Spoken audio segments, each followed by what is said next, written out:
Hi hello నమస్తే welcome to YK news. This is Sushma. Phule గారి జయంతి సందర్భంగా బీసీ గలం లైవ్ మారథాన్ 12 గంటల పాటు నిర్వహించడం జరుగుతోంది. ఈ కార్యక్రమంలో బీసీలకు సంబంధించి బీసీ గలం వినిపించేందుకైతే వైకే టీవీ సిద్ధమైంది. ఈరోజు పూలే గారి జయంతి సందర్భంగా జరుగుతున్న ఈ కార్యక్రమంలో మనం ఈరోజు బీసీ సెన్సస్ గురించి మాట్లాడుకోబోతున్నాం. మన ఈ డిస్కషన్లో పార్టిసిపేట్ చేసేందుకు మనతో పాటు ఉన్నారు స్టూడియోలో మద్దిరాల గంగాధర్ గారు, నాయి బ్రాహ్మణ కార్పొరేషన్ స్టేట్ డైరెక్టర్, అలాగే ఈశ్వర్రావు వడ్డెర చైర్మన్ వడ్డెర కార్పొరేషన్ ఏపీ, అలాగే కుడుపూడి సత్యబాబు గారు ఏపీ సెట్టిబల్జ కార్పొరేషన్ చైర్మన్, అలాగే పి గోపీచంద్ గారు అగ్నికుల క్షత్రియ కార్పొరేషన్ చైర్మన్. నమస్తే అండి అందరికీ. ఎస్, మనం ఈరోజు పూలే గారి జయంతి సందర్భంగా పూలే గారిని స్మరించుకుంటూ మొదటగా పూలే గారి గురించి ఒక 2 మాటలు మీరు తెలపవలసిందిగా కోరుకుంటున్నాం. గంగాధర్ గారు. అందరికీ నమస్తే అండి.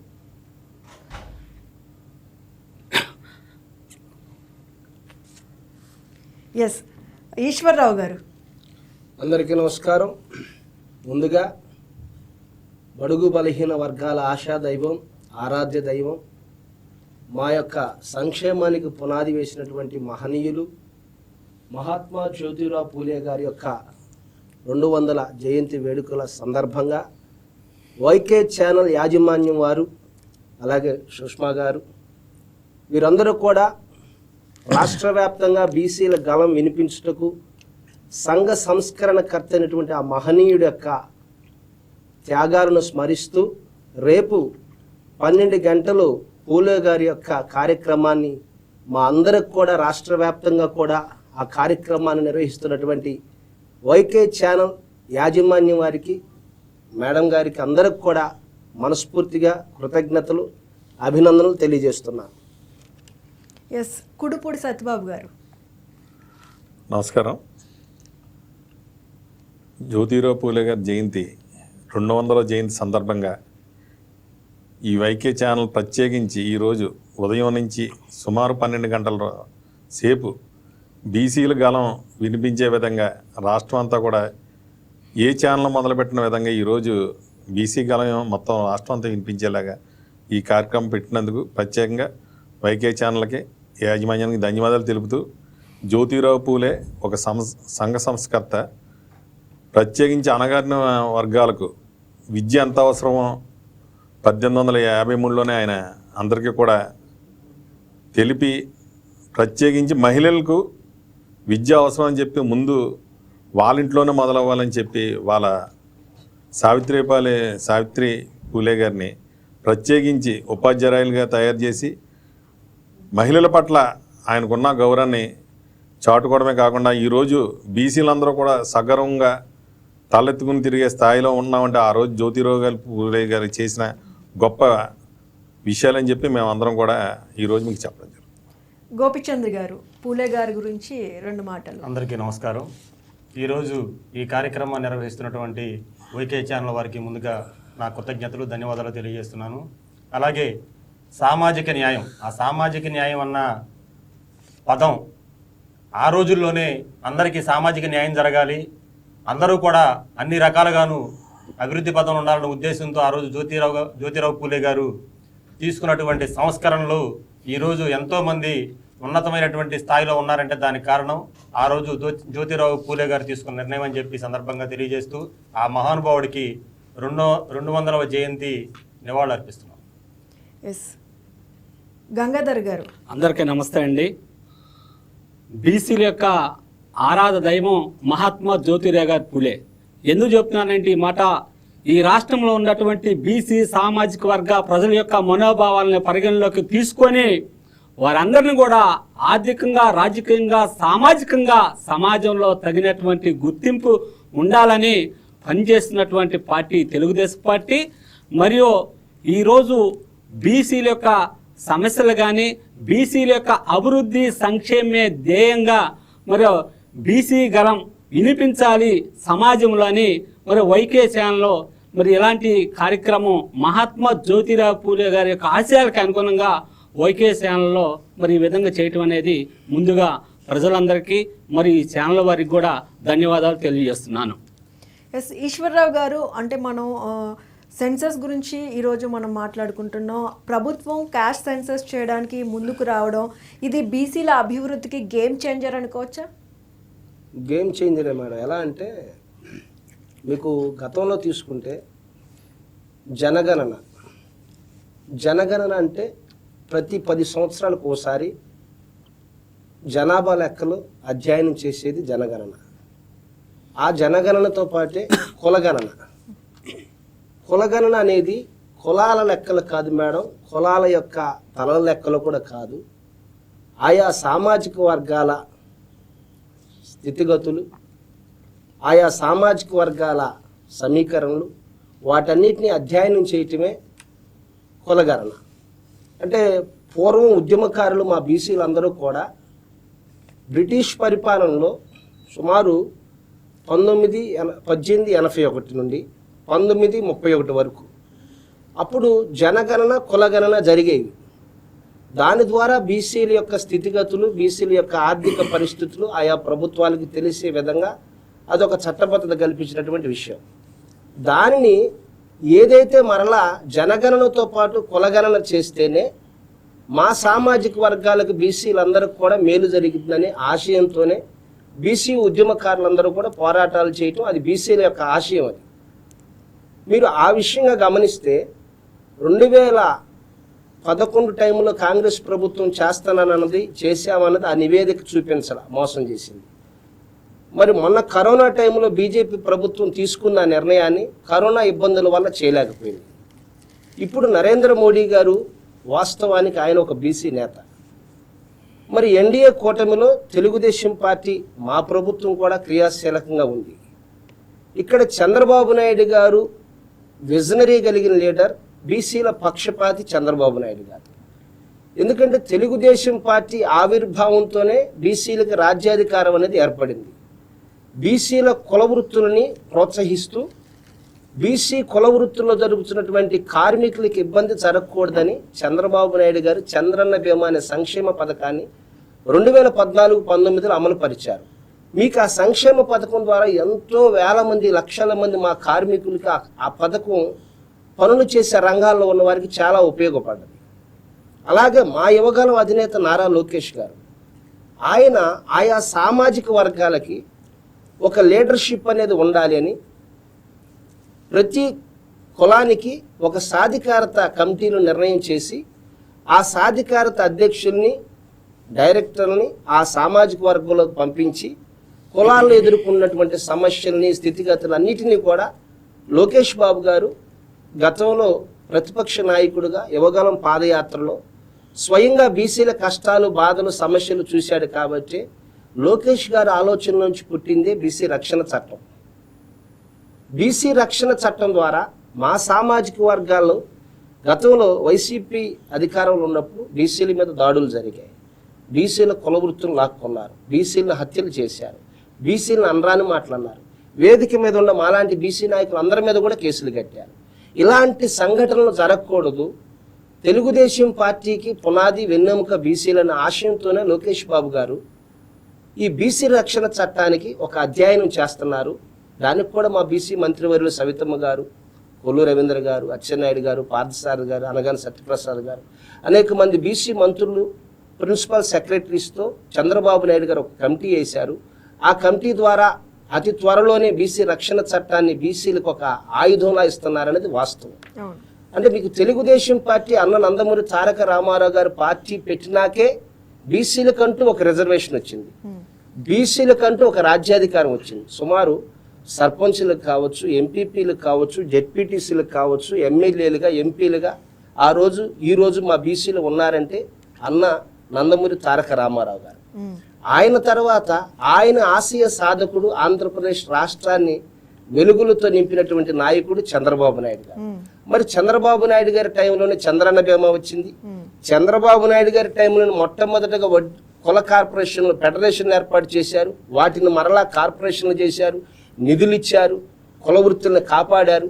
ఇప్పుడు మరలా చంద్రబాబు నాయుడు గారు, లోకేష్ గారు, పవన్ కళ్యాణ్ గారు కూటమి ప్రభుత్వంలోనే మాయా సామాజిక వర్గాల్లో మాది ఒడ్డెర కమ్యూనిటీ అండి. అంటే మేము కొండ పనులు చేస్తాం, మట్టి పనులు చేస్తాం, భవన నిర్మాణ రంగాల్లో శ్రమిస్తాం. మా సామాజిక వర్గం ఎక్కువగా కష్టపడే సామాజిక వర్గాల్లో ప్రథమ స్థానంలో ఉంది. మాకు ముఖ్యమంత్రి గారు ప్రతిపక్ష పార్టీ మనం ప్రతిపక్షంలో ఉన్నప్పుడు క్వారీల్లో 15% రిజర్వేషన్ ఇస్తా అన్నారు. దానికి మా మంత్రివర్యులు కొల్లు రవీంద్ర గారు వారి సహకారంతో ఈరోజు రిజర్వేషన్ ఇచ్చారు. త్వరలోనే మాకు జీవో వస్తుంది. తప్పకుండా మా సామాజిక వర్గం కార్మికులుగా కాకుండా యాజమాన్యంగా ఉండే విధంగా ప్రభుత్వం, కూటమి ప్రభుత్వం ముందుకెళ్తుంది. ఈ విధంగా మీరు చూస్తే ఎన్టీ రామారావు గారు బీసీలకు రిజర్వేషన్ ఇచ్చినటువంటి మహా గొప్ప నాయకుడు. చంద్రబాబు నాయుడు గారు బీసీల సంక్షేమం కొరకు ఈరోజు కేంద్ర మంత్రి ఎవరండి? రామ్మోహన్ నాయుడు గారు ఒక బీసీ బిడ్డ. ఇలాంటి ఇప్పుడు 5-6 మంత్రులు ఉన్నారు. ఈ విధంగా కూటమి ప్రభుత్వంలో బీసీలకు ఒక అద్భుతమైనటువంటి స్థానాన్ని కల్పించినటువంటి నాయకుడు చంద్రబాబు నాయుడు గారు. అలాగే మా యువగలం అధినేత నారా లోకేష్ గారు, ఆయన కూడా బీసీ రక్షణ చట్టం అనేది నిజంగా బీసీలకు ఒక వరం. బీసీలు అందరం కూడా మేము గర్వంగా చెప్తామండి, ఎన్టీ రామారావు గారిని, చంద్రబాబు నాయుడు గారిని, లోకేష్ గారిని మా బీసీ జాతులు అయితే మర్చిపోవు. ఎందుకంటే వాస్తవంగా మా సంక్షేమానికి పెద్దపీట వేసింది వీరే. కాబట్టి ఎన్డీఏ కూటమిలో మేము కూడా భాగస్వాములుగా ఉన్నాం. కాబట్టి ఈ యొక్క జనగణనతో పాటే కులగణన చేస్తారు. జనగణనతో పాటు స్వాతంత్రం వచ్చినాక కులగణన ఎస్సీ ఎస్టీలకు జరుగుతుంది మేడం. దానివల్ల వారి సామాజిక వర్గాలకు అవసరమైనటువంటి సంక్షేమం అందుతుంది. మేము అడిగేది కూడా అదే, జనగణనతో పాటే మాకు కులగణన చేసినప్పుడు మా సామాజిక వర్గాల ఆర్థిక, సామాజిక, మా యొక్క స్థితిగతులన్నిటి కూడా ప్రభుత్వాలకు తెలుస్తాయి. తద్వారా మాకు ఒక సంక్షేమం కలిగిద్దని జనగణనతో పాటు కులగణన చేయమని ప్రభుత్వాలను అడుగుతున్నాం. తప్పకుండా కూటమి ప్రభుత్వం, అందులో బీసీల పక్షపాతి చంద్రబాబు నాయుడు గారు ఉన్నారు. కాబట్టి మాకు ఎన్డీఏ కూటమి ప్రభుత్వం ద్వారా నరేంద్ర మోడీ గారి యొక్క సహకారంతో తప్పకుండా ఈ యొక్క కులగణన, జనగణన జరుగుతాయి. బీసీలు అందులో ఎటువంటి సందేహం లేదు. బీసీలు మాత్రం మా ఆశయం నెరవేరింది, ఇది వాస్తవం. ఎస్ సత్యబాబు గారు, ఇప్పుడు ఇంతకాలం చూసుకున్నట్లయితే కూడా ఎవ్వరు చేయని సెన్సస్ ఇప్పుడు చేయడం, ఇది స్ట్రాంగ్ పొలిటికల్ విల్ అని అనుకోవచ్చా? ఖచ్చితంగా అండి. తెలుగుదేశం పార్టీ అధికారంలో ఉండగా 2014లోనే ఈ జనగణన అనేది కులగణన జరగాలని చెప్పి అసెంబ్లీలో తీర్మానం చేసిన ప్రభుత్వం తెలుగుదేశం ప్రభుత్వం. దాన్ని చెయ్యకుండా, అమలుపరచకుండా మళ్ళా 2021లో ఈ వైసీపీ ప్రభుత్వం అధికారంలోకి వచ్చి మళ్ళా అసెంబ్లీలో తీర్మానం చేసి దాన్ని ప్రతి రాష్ట్రంలో కూడా ఉపాధ్యాయులతో ఈ జనగణన అనేది కులగణన జరిపిస్తే కేవలం వాలంటీర్లతోటి వాళ్ళతో వీళ్ళతో పెట్టించి అది జరగకుండా ఇప్పటి వరకు కూడా కాలయాపన చేయడం అనేది చాలా దారుణం. ముఖ్యంగా ఇందాక మన ఈశ్వరాన్న చెప్పినట్టు ఎప్పుడూ కూడా బీసీలని ఈరోజు మేము అందరూ కూడా తెల్ల చొక్కాలు వేసుకుని ఈరోజు ప్రతి దుక్కున కూడా కూర్చోగలుగుతున్నాం అంటే ఆ రోజు అన్న నందమూరి తారక రామారావు గారు పార్టీ పెట్టి 1983లో రిజర్వేషన్ తీసుకురాకబట్టే ఈరోజు ఒక స్థానికంగా ఎమ్మెల్యేలు అవని, ఎంపీటీసీలు అవని, జడ్పీటీసీలు అవని ఈరోజు బీసీ గాలం బయటకు వచ్చిందంటే తెలుగుదేశం పార్టీ పెట్టిన తర్వాతే. ఆ రకంగానే ప్రతి ఒక్కరు కూడా గ్రామాల్లో, ఎందుకంటే బీసీలు అనేది ఇప్పుడు చాలా అణగారిన వర్గాలు కింద స్థాయిలో ఉన్నారు. వాళ్ళ రాజకీయాల్లోకి రావాలంటే వాళ్ళ ఆర్థిక అంతా కూడా సరిపోయిన పరిస్థితిలో ఈ రిజర్వేషన్ ఉండడం వలన ఆ 24% చంద్రబాబు నాయుడు గారు వచ్చి మళ్ళీ 34% చేసి బీసీలకి మరింత గౌరవం తీసుకొచ్చారు. కానీ 2019లో ఈ జగన్మోహన్ రెడ్డి వచ్చి మళ్ళా 10% తగ్గించి మళ్ళా బీసీలను ఓటు బ్యాంకే తప్ప మీకు అధికారాలు ఎందుకని నడ్డి విరిచి ఈరోజు 24%కే మళ్ళీ పరిమితం చేశారు. ఎప్పటికప్పుడు ఇప్పుడు మన ఎస్సీలు కానీ, ఎస్టీలు కానీ జనాభా ప్రకారం వాళ్ళు రిజర్వేషన్ పొందుతున్నారు. 56% ఉన్న బీసీ జనాభా మాత్రం 25%మే మేము ఈ లబ్ధి పొందుతున్నాం. ఖచ్చితంగా ఇది రాబోయే రోజుల్లో ఈ జనగణనలో కులగణన జరిగితేనే, ఎందుకంటే కులాల్లో అభివృద్ధి చెందాలంటే ఎక్కువ ప్రతి దుక్కున కూడా ఇప్పుడు మా యువనాయకుడు నారా లోకేష్ గారు యువకాలం పాదయాత్ర మొదలు పెట్టినప్పుడు కానించి ప్రతిరోజు కూడా మీటింగ్ నైట్ అయిన మర్నాడు ఉదయమే అక్కడ ఆ జిల్లాలో ఏ సామాజిక వర్గం ఉందో ఆ సామాజిక వర్గంతో ఆ రోజు ఒక మీటింగ్ పెట్టి అక్కడ ఏమేమి మీకు అవసరమో అని గమనించి అవన్నీ కూడా రాసుకుని అధికారం వచ్చిన తర్వాత అవి పెడచెవిని పెట్టకుండా బీసీలు అనేది తెలుగుదేశం పార్టీకి ఎప్పుడు కూడా వెనుముక్క.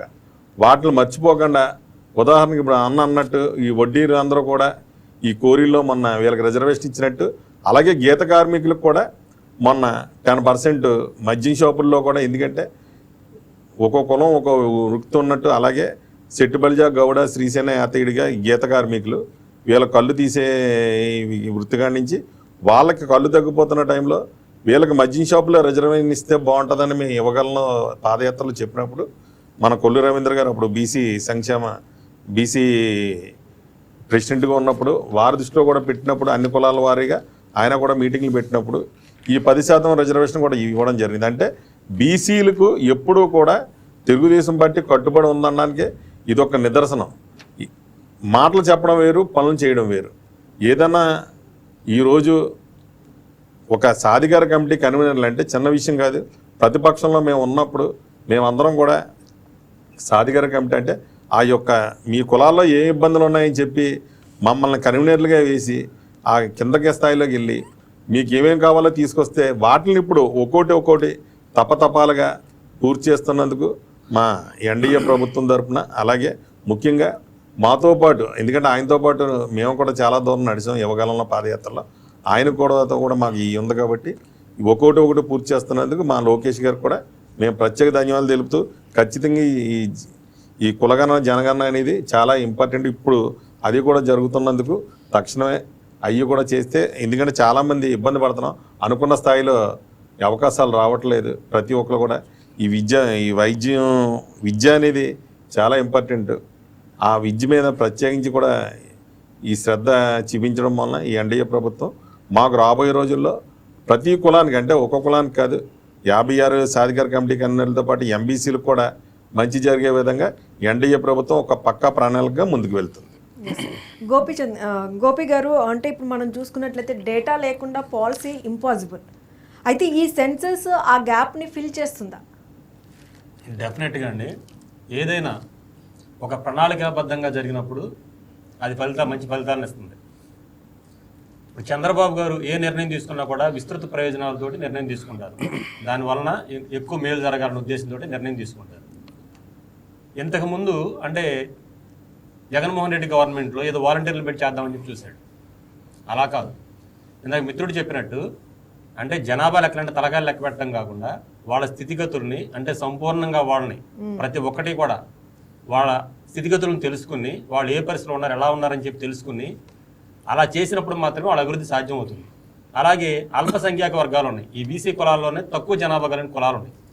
ఈ జనగణన వలన వాళ్ళకు కూడా న్యాయం జరిగే అవకాశం ఉంది. అట్లాగే ఇంతకుముందు బీసీ విభాగం ఉండేది పార్టీలో, ఇట్లా సాధికారక సంఘాలు అంటే సాధికార కమిటీలు పెట్టడానికి కూడా కారణం అదే.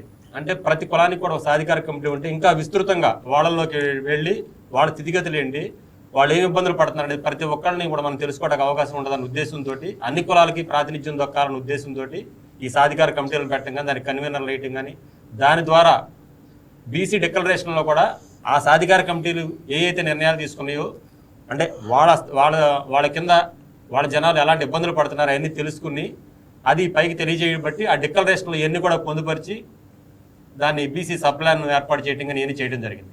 అలాగే యువగళం పాదయాత్రలో మనం చూసుకుంటే లోకేష్ గారు ప్రతి కులాన్ని కూడా, అంటే ఆయన ఇంటరాక్షన్ ప్రతి కులంతో కూడా ఇంటరాక్ట్ అయ్యారు. ఆయన ఇంటరాక్ట్ అయ్యి డైరెక్ట్గా వాళ్ళతో మాట్లాడి వాళ్ళ బాధలు ఏంటి, వాళ్ళ సాధక బాధకాలు తెలుసుకుని అవన్నీ కూడా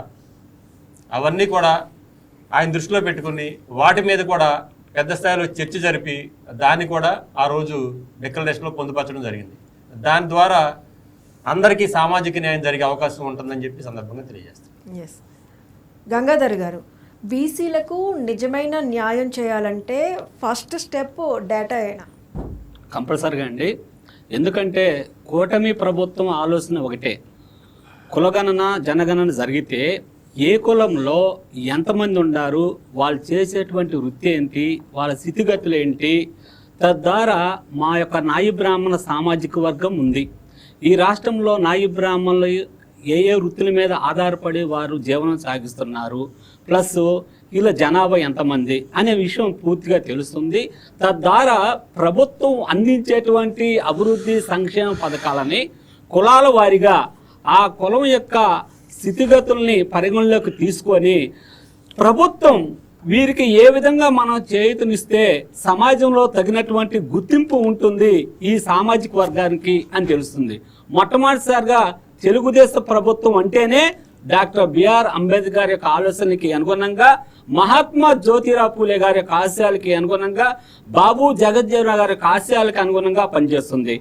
ఈ రాష్ట్రంలో ఏ ప్రభుత్వం చేయలేని విధంగా తెలుగుదేశం ప్రభుత్వం మొట్టమొదటిసారిగా మా బీసీ సామాజిక వర్గాల ఆరాధ దైవం అన్న నందమూరి తారక రామారావు గారు. నేను ఈ మాట ఎందుకు చెప్తున్నానంటే, గతంలో ఏ పార్టీ చేయలేని విధంగా, ఏ ప్రభుత్వం చేయలేని విధంగా అన్న నందమూరి తారక రామారావు గారు స్థానిక సంస్థల్లో మరి పోటీ చేయడానికి మొట్టమొదటిసారిగా బీసీ సామాజిక వర్గాల వారందరూ కూడా 20% రిజర్వేషన్ కల్పించి ఒక సర్పంచ్గా, ఎంపీటీసీగా, జడ్పీటీసీగా వివిధ రాజ్యాంగబద్ధమైన పదవుల్లో కూర్చోబెట్టినటువంటి పార్టీ ఏదైనా ఉందంటే అది తెలుగుదేశం పార్టీ. మొట్టమొదటిసారిగా బీసీ సామాజిక వర్గాల వారికి రాజకీయ రిజర్వేషన్ ఏర్పాటు చేసినటువంటి పార్టీ తెలుగుదేశం పార్టీ. ఈ యొక్క జనాభా లెక్కల వల్ల మొట్టమొదటిసారిగా ABCD బీసీ వర్గీకరణ ఉంది. యాక్చువల్గా అందరం బీసీలే, కానీ ప్రభుత్వం అందించేటువంటి రాజకీయం కానీ ఆర్థికం కానీ కొన్ని బీసీ సామాజిక వర్గాలకు మాత్రమే అందుతుంది ఎక్కువ పర్సెంట్.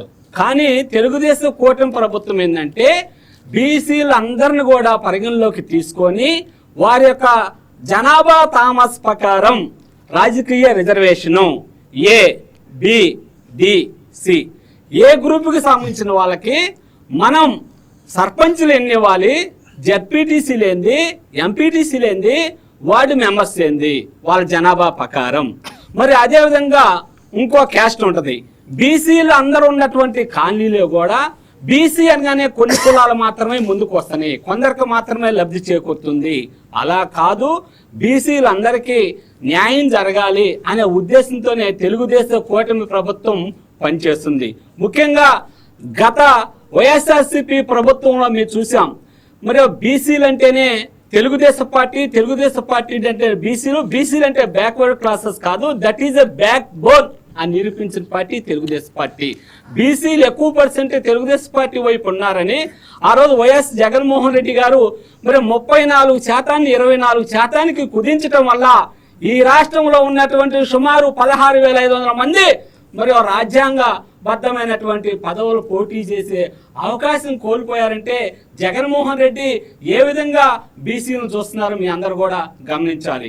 అదేవిధంగా ఈ రాష్ట్రంలో తెలుగుదేశం పార్టీకి సంబంధించినటువంటి సుమారు 25 మందిని హత్య చేసినటువంటి ప్రభుత్వం గతంలో వైఎస్ఆర్సీపీ ప్రభుత్వం మీ అందరూ కూడా గమనిస్తూనే ఉన్నారు. మరి సుమారు బీసీలు ఆర్థికంగా వెతుకుతున్నారు, సమాజంలో తగినటువంటి గుర్తింపు వస్తుందనే ఉద్దేశంతో 75,000 కోట్ల రూపాయలను దారి మళ్లించినటువంటి పార్టీ ఏదైనా ఉందంటే అది వైఎస్ఆర్సీపీ పార్టీ అని కూడా మనందరూ తెలుసు.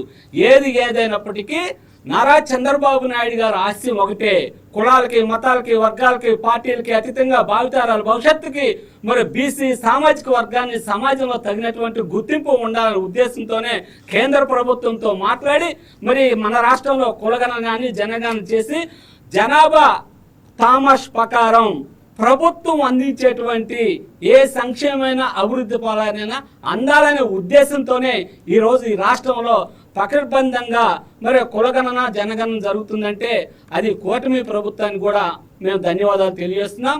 మరి అదేవిధంగా నారా లోకేష్ గారు యువగలం పాదయాత్ర చేసేటప్పుడు బీసీ సామాజిక వర్గాలకు సంబంధించినటువంటి ప్రతి సామాజిక వర్గంపై అధ్యయనం చేసి తెలుగుదేశం ప్రభుత్వం రాగానే ప్రభుత్వం ద్వారా వీరిని ఏ విధంగా ఆదుకోవాలనే ఉద్దేశంతో ప్రతి సామాజిక వర్గాన్ని కూడా మరి ఇప్పుడు న్యాయం జరుగుతుంది. మా నాయి బ్రాహ్మణ సామాజిక వర్గం ఒకసారి గమనించుకున్నట్లయితే గత వైఎస్ఆర్సీపీ ప్రభుత్వంలో మరి మా జనాభా సుమారు 8 లక్షలు ఉన్నప్పటికీ 33,000 మందికి మరి జగనన్న చేదోడు పథకం ఇచ్చి చేతులు దులుపుకుంది గత వైఎస్ఆర్సీపీ ప్రభుత్వం. ఇప్పుడున్నటువంటి మన తెలుగుదేశం కూటమి ప్రభుత్వం భారతదేశ చరిత్రలో ఎక్కడా లేని విధంగా నాయి బ్రాహ్మణ సామాజిక వర్గానికి సంబంధించినటువంటి షెడ్యూల్ షాపులకి 200 యూనిట్లు మరి విద్యుత్ రాయితీ ఇవ్వటంలో కానీ మరి అదేవిధంగా దేవాలయాల్లో వేదం ఎంత ముఖ్యమో నాదం కూడా అంతే ముఖ్యమనే ఉద్దేశంతో ప్రతి దేవస్థాన టెస్ట్ బోర్డులో నాయి బ్రాహ్మణులకి ఒక కమిటీ మెంబర్గా ఇవ్వటం కానీ మరి తలనీలాలపై వచ్చేటువంటి ఆదాయం ఎక్కువగా మన రాష్ట్రంలో మరి నాయి బ్రాహ్మణులు చేస్తున్నటువంటి కృషి అని కూడా సంబంధించి వారికి నెలకి 25,000 రూపాయలు శాలరీని ఏర్పాటు చేశారు. అంటే కులాల వారీగా కులగణన జనగణన జరిగితే రాజకీయంగా ఎక్కువ మంది లబ్ధి పొందుతారు. మరి అదేవిధంగా ఆర్థికంగా కూడా ప్రభుత్వం నుంచి ఎక్కువగా అభివృద్ధి సంక్షేమ పథకాలు అందుతాయి. తద్వారా ఈ సామాజిక వర్గాలకి సమాజంలో తగినటువంటి గుర్తింపు కూడా ఉంటుంది. మీరు ఒక్కసారి మేడం గమనించుకున్నట్లయితే నారా చంద్రబాబు నాయుడు గారు ఆశయం ఒకటే, మరి ముఖ్యంగా విద్య అనేది చాలా ముఖ్యం. విద్య ఉన్నటువంటి వ్యక్తులు ఎక్కడైనా సరే రాణించగలుగుతారనే ఉద్దేశంతో ఎన్టీఆర్ విదేశీ విద్యా విధానం పెట్టి మాలాంటి నాయి బ్రాహ్మణ సామాజిక వర్గానికి సంబంధించిన విద్యార్థులు కూడా అమెరికా సంయుక్త రాష్ట్రాలు అనేటువంటి ఇతర దేశాల్లో కూడా మరి సుమారు గతంలో 10 లక్షల రూపాయల సబ్సిడీని ఏర్పాటు చేసి విద్యకు మరి సహకరించినటువంటి పార్టీ ప్రభుత్వం మీద ఉంటే తెలుగుదేశం పార్టీ, తెలుగుదేశం కూటమి ప్రభుత్వం. మరో నారా చంద్రబాబు నాయుడు గారి యొక్క ఆలోచనలకి అనుగుణంగా యువనేత యువగాలం అధినేత నారా లోకేష్ గారు కూడా ముఖ్యంగా ఇప్పుడు వారు ఏంటంటే ఉన్నతమైనటువంటి విద్యను అభ్యసించాలి. ఏ సామాజిక వర్గానికైనా ఎవరికైనా సరే మరి నాణ్యత కలిగినటువంటి విద్యను అందించాలి. మరి వారు భవిష్యత్తులో ఈ దేశమే కాదు ఇతర దేశాల్లో కూడా రాణించగలిగే విధంగా ఉండాలని బీసీ సామాజిక వర్గానికి సంబంధించినటువంటి కుటుంబానికి సంబంధించిన విద్యార్థులను కూడా మరి ఈరోజు కమ్యూనికేషన్ స్కిల్ డెవలప్మెంట్ కానీ అదేవిధంగా మరి తగినటువంటి గ్రూప్ 1 కానీ గ్రూప్ 2 కానీ అనేకమైనటువంటి కాంపిటీషన్స్ ఎగ్జామ్స్ కూడా మరి తర్ఫీదిచ్చి విద్యను మరి ఎక్కువ మంది లబ్ధి పొందాలని ఈరోజు నారా లోకేష్ గారు కృషి చేస్తున్నారంటే బీసీ సామాజిక వర్గాలకి మరి అదేవిధంగా తెలుగుదేశం కూటమి ప్రభుత్వానికి ఉన్నటువంటి అనుబంధం అని కూడా మనం తెలియజేయవచ్చు. ఎస్ ఈశ్వర్రావు గారు, అంటే ఈ నిర్ణయం వల్ల వెల్ఫేర్ స్కీమ్స్ ఏ విధంగా అందుతాయని అనుకుంటున్నారు? మేడం, ఎప్పుడైతే జనాభా ఎంత ఉన్నారు, ఆయా సామాజిక వర్గ స్థితిగతులు ఎలా ఉన్నాయి అని ప్రభుత్వానికి తెలిసినప్పుడే కదా సంక్షేమాన్ని అందించగలరు. వాస్తవంగా అయితే గౌరవ ముఖ్యమంత్రి చంద్రబాబు నాయుడు గారు ఆయన ముందు చూపు కలిగినటువంటి నాయకుడు. ఇవన్నీ జరగనప్పటికి కూడా బీసీలకి ఏమేం కావాలి అంటే ఇందాక మేము చెప్పాము, తెలుగుదేశం పార్టీ పునాదే బీసీలు, బీసీలే తెలుగుదేశం పార్టీకి ఒక బలం. కాబట్టి ఈ బీసీ కుటుంబాలను ఏ విధంగా కాపాడుకోవాలని ఆలోచన చేసే నాయకుడు. ఆయన ఆలోచన నుంచి పుట్టినయే మీకు చంద్రన్న బీమా కావచ్చు, విదేశీ విద్య కావచ్చు, అలాగే తల్లికి వందనం స్కీమ్ కావచ్చు, ఎన్టీఆర్ అన్నా క్యాంటీన్లు కావచ్చు, తల్లికి మన అన్నదాత సుఖీభావం, ఈ సూపర్ 6 పథకాలన్నీ కూడా గౌరవ ముఖ్యమంత్రి గారు చంద్రబాబు నాయుడు గారు ఏదైతే సూపర్ 6 ప్రజలకు ఇస్తున్నారో వాటిలో ఎక్కువ శాతం లబ్ధి పొందుతుంది మా బీసీ సామాజిక వర్గాలే. ఇది వాస్తవం. అంటే మీరన్నట్లుగా వీటి ద్వారా ఇంకా ఏమైనా సంక్షేమం మీకు కులగణన ద్వారా జనగణన ద్వారా అందిద్దా అన్నారు. తప్పకుండా ఎప్పుడైతే మాకు జనగణనతో పాటు కులగణన కేంద్ర ప్రభుత్వం చేస్తున్నందుకు మేము అందరం కూడా స్వాగతిస్తున్నాం. అది జరిగినప్పుడు మాయా సామాజిక వర్గాల ఆర్థిక పరిస్థితులు, మా యొక్క స్థితిగతులు అన్నీ కూడా ప్రభుత్వానికి తెలుస్తాయి. తద్వారా మాకు అందరికి కూడా ఇంకా మేలైన సంక్షేమం అందిద్ది. దాంట్లో ఎటువంటి సందేహం లేదు. ఇప్పుడు చంద్రబాబు నాయుడు గారు బీసీల పక్షపాతి, తెలుగుదేశం పార్టీ బీసీల బలం కాబట్టి ఇంతటి సంక్షేమంలో బీసీలు ముందున్నాం. వేదిక మీద ఉన్న మేమందరం కావచ్చు, ఇంకా అనేకులు కావచ్చు, తెలుగుదేశం పార్టీలో ఒక కార్యకర్తగా ఉన్న వ్యక్తిని నాయకుడిని చేసిన పార్టీ తెలుగుదేశం పార్టీ. తెలుగుదేశం పార్టీలో మీరు చూడండి, కార్యకర్తలు ఎక్కువగా నాయకులు అయ్యారు.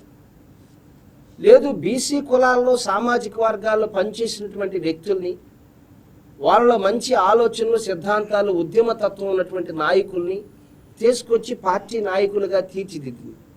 అంటే మీకు తెలుగుదేశం పార్టీ ఒక కర్మ, ఒక పరిశ్రమ లాంటిదన్నమాట. నాయకుల్ని ఎంతోమందిని తయారు చేసింది తెలుగుదేశం పార్టీ. కాబట్టి మాకు కావాల్సిన సంక్షేమం కూడా మా చంద్రబాబు నాయుడు గారు ముందు ఆలోచనతోనే ఇవన్నీ చేస్తున్నారు. ఇంకా ఈ కులగణన జనగణన ద్వారా మాకు చాలా సంక్షేమం పూర్తి స్థాయిలో బీసీలకి అందిద్ది అనేది వాస్తవం. ఎస్ సత్యబాబు గారు, అంటే కాస్ట్ సెన్సస్ ద్వారా బీసీ పాపులేషన్ ఎగ్జాక్ట్ ఫిగర్ వస్తే బడ్జెట్ అలొకేషన్ ఇంప్రూవ్ అవుతుందంటారా? ఖచ్చితంగా ఇప్పుడు ఈ కులగన్న అనేది జరిగిపోయిందే దాని గురించి కదండి. ఇప్పుడు ఖచ్చితంగా బడ్జెట్ అనేది ఏ కులానికి ఆ కులానికి కేటాయించాలంటే ఇప్పుడు ఈ కులగన్న జరగాలి. ఖచ్చితంగా ఇది జరుగుతుంది కాబట్టి బడ్జెట్ కేటాయింపు కూడా ఎక్కువ వస్తుంది. అలాగే ముఖ్యంగా బీసీల్లో ఇందాక గంగాధర్ గారు అన్నట్టు 4-5 కులాలు కాదు, ఇంచుమించు చాలా కులాలు చిన్న కింద స్థాయిలో ఇంకా బీసీ కులాల్లో బీసీల్లోనే బీసీ కులాలు ఇంకా చాలా ఉన్నాయి. ఎంబీసీల్లో కూడా 36 కులాలు ఉన్నాయి. అంటే వాళ్ళకి బీసీ అని చెప్పుకున్నారు తప్ప అనుకున్న స్థాయిలో అవకాశాలు రావట్లేదు. ఇప్పటికే ఉదాహరణకి మేము ఈ కార్పొరేషన్ స్థాయికి వచ్చేటప్పటికే ఈ బీసీల్లో మాకంటే బీసీలు అని చెప్పుకుంటాం కానీ అనుకున్న స్థాయిలో రాణింపు రావట్లేదు.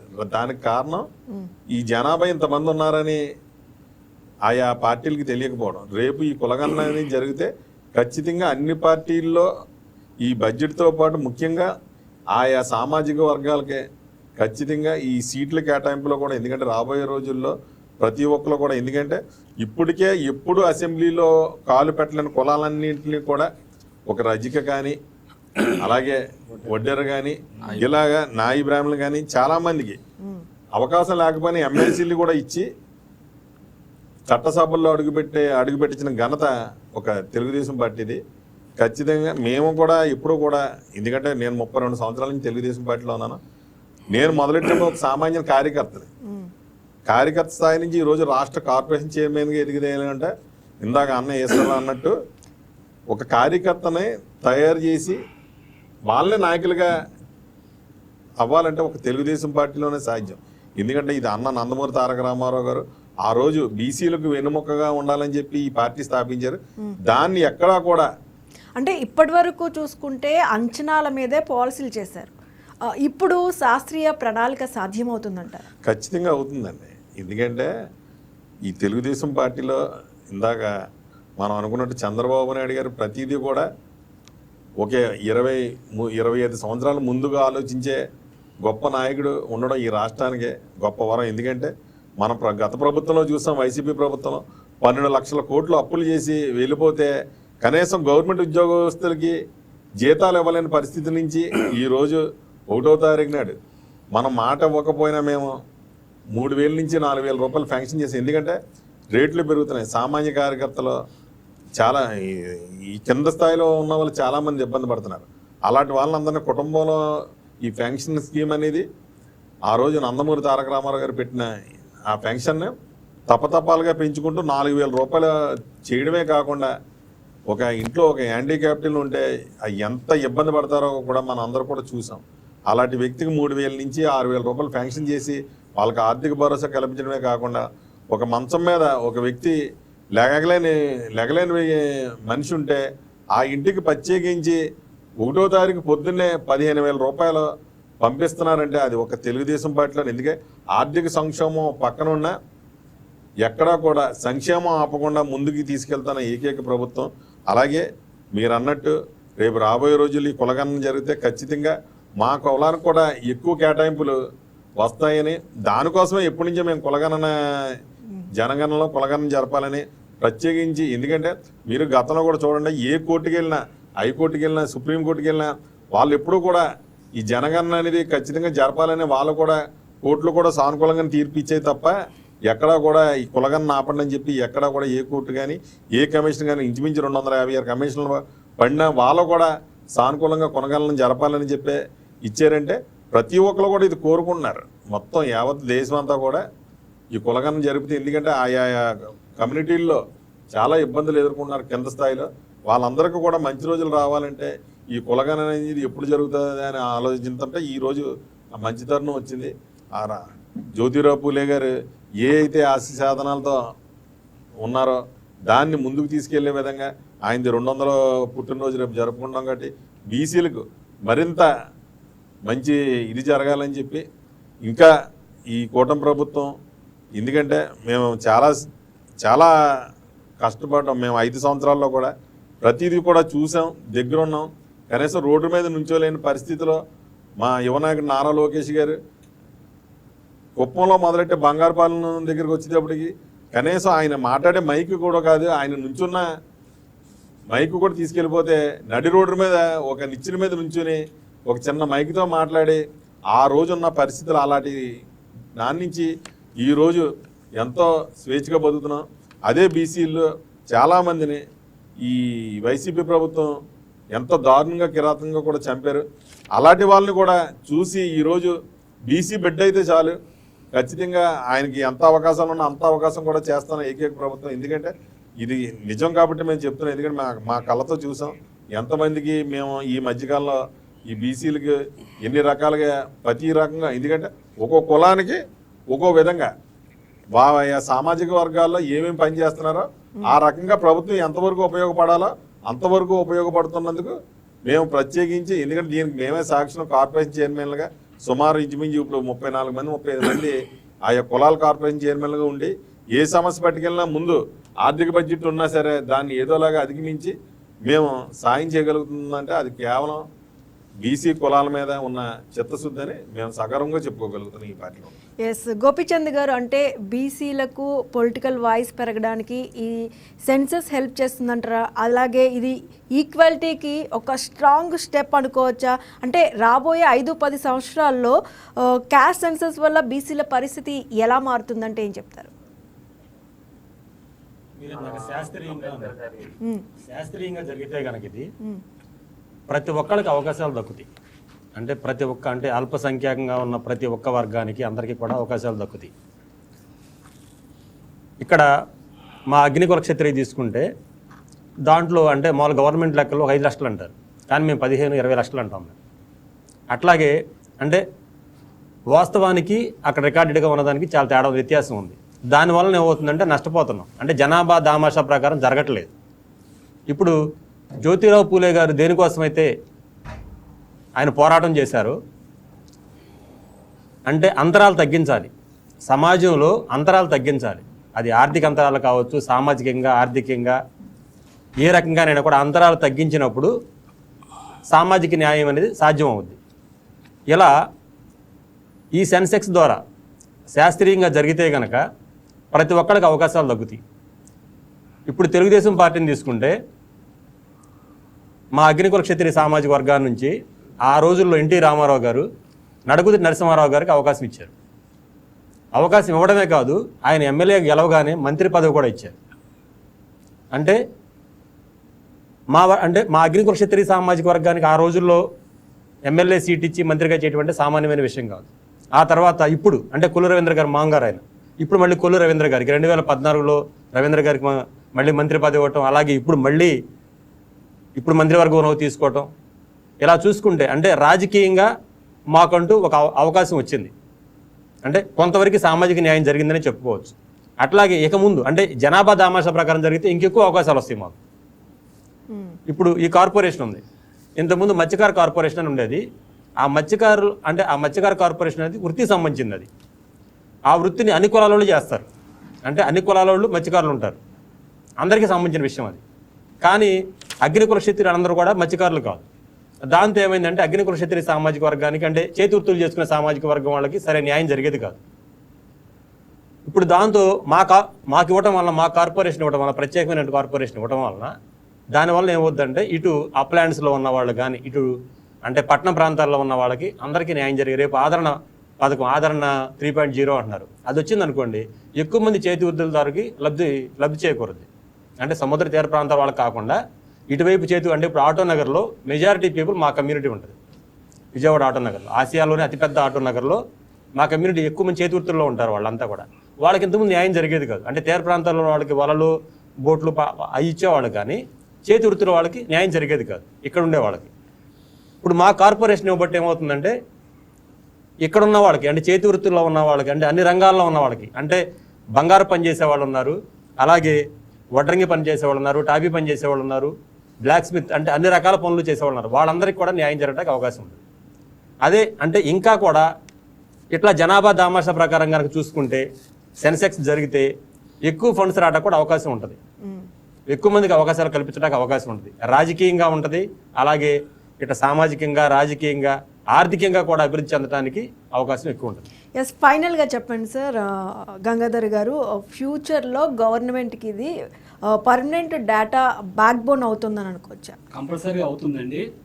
ఎందుకంటే మరి భారతదేశంలో, ఆంధ్రప్రదేశ్లో ఈ విధంగా కులగణన జరగటం వల్ల రేపు భవిష్యత్తులో ఈ బీసీ సామాజిక వర్గాలందరూ కూడా ఇటు రాజకీయంగా ఒక ఉన్నతమైనటువంటి పొజిషన్లోకి వస్తారు, ఎక్కువ సీట్లు కూడా రావడానికి అవకాశం ఉంది.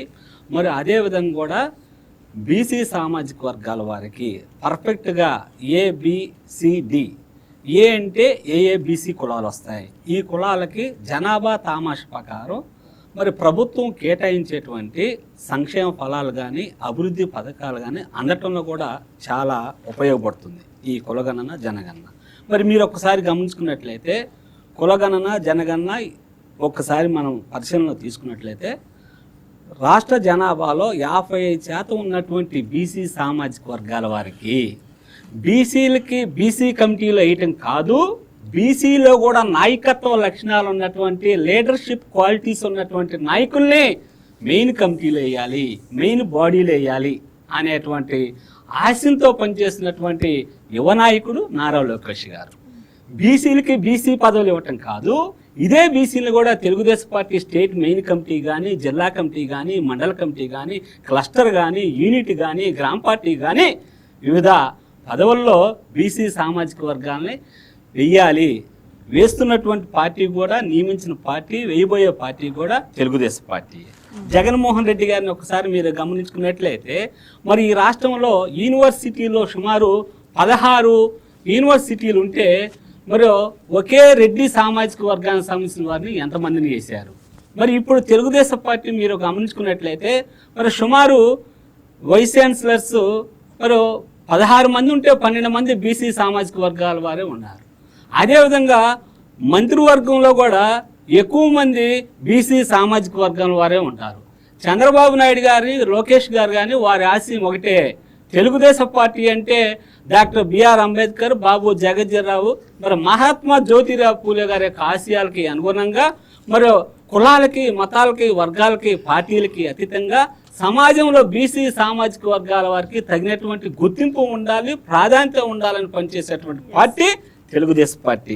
ఈ మాట ఒకసారి నేను ఎందుకు చెప్తున్నానంటే ఆ రోజు అన్న నందమూరి తారక రామారావు గారి నుంచి చంద్రబాబు నాయుడు గారు కానీ, మరి అదేవిధంగా లోకేష్ గారు కానీ ఏ విధంగా పనిచేస్తున్నారు, ఎలా చేస్తున్నారు. చంద్రబాబు నాయుడు గారు ఒక ప్రెస్ మీట్ పెట్టినట్లయితే ఆ వేదిక మీద ఒక ఎస్సీ, ఒక బీసీ, ఒక మైనార్టీ, ఒక ఎస్టీ అన్ని సామాజిక వర్గాలు ఉండే విధంగా మరి కవర్ చేసేటువంటి పార్టీ తెలుగుదేశం పార్టీ. సరే, ఏదైనప్పటికీ కూడా మా యొక్క బీసీ సామాజిక వర్గాల తరపున వారి యొక్క సమస్యలు కానీ, వారికి ఉండేటువంటి విధి విధానాలు కానీ మరి భవిష్యత్తులో కూడా ఈరోజే కాదు నిరంతరం బీసీ సామాజిక వర్గాల కోసం పనిచేసేటువంటి వైకే ఛానల్ వారికి కూడా మరి ధన్యవాదాలు తెలియజేస్తున్నాం. Yes, thank you so much అండి. పూలే గారి జయంతి సందర్భంగా బీసీ గలం 12 గంటల పాటు మారథాన్ కార్యక్రమంలో మీరు కూడా పార్టిసిపేట్ చేశారు. Thank you so much. Yes, ఇప్పుడు మిర్యాలగూడ గాయకుడు వేణు బీసీ గలం గురించి ఒక పాట పాడతారు, ఇప్పుడు చూద్దాం.